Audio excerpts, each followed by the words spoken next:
திருப்பதி ஏழுமலையான் கோவில் போலவே பிரம்மாண்டமாக எழுந்தருளிருக்கக்கூடிய ஸ்வர்ணகிரி வெங்கடேச பெருமாளுடைய சிறப்புகள் என்ன அப்படிங்கிறத பார்த்துடலாமா? இந்த கோவிலை சமீப காலத்தில் தான் திறந்திருக்கிறாங்க. கோவில் அமைந்திருக்கக்கூடிய இடம் பார்த்தீங்கன்னா தெலுங்கானா மாநிலத்தில் புவனகிரி மாவட்டம் மணப்பள்ளி மாலையில் நமக்கு இந்த கோவிலானது அமைந்திருக்கு.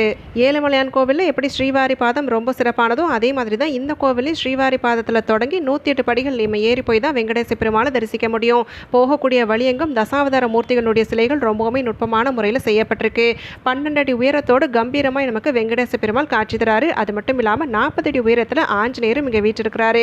அதுலேயும் இங்கே இருக்கக்கூடிய ஜலநாராயண சந்நிதி ரொம்பவுமே பிரம்மாண்டமாக அமைந்திருக்கு. சுற்றி 4 பக்கமும் கோபுரங்களோடு 108 அடி கோபுரங்களோடு காட்சி தரக்கூடிய இந்த சந்நிதியை கண்டிப்பாக பார்க்கணும். 1500 கிலோ எடை கொண்டிருக்கக்கூடிய இந்தியாவிலேயே 2வது பெரிய மணி இந்த கோவிலில் தான் இடம்பெற்றிருக்கு. இப்போ தான் இந்த கோவிலை கட்டி முடிச்சிருக்கிறாங்க அப்படிங்கிறத சொல்லவே முடியாது. ஏன்னா பார்க்கும் பொழுது பழமை மாறாம, அதாவது பழங்காலத்தில் கட்டின கோவில்களுடைய சிறப்பு எப்படி இருக்குமோ அதே மாதிரியான சிறப்பை இந்த கோவில் தாங்கியிருக்கு. ஓம் நமோ நாராயணாய்.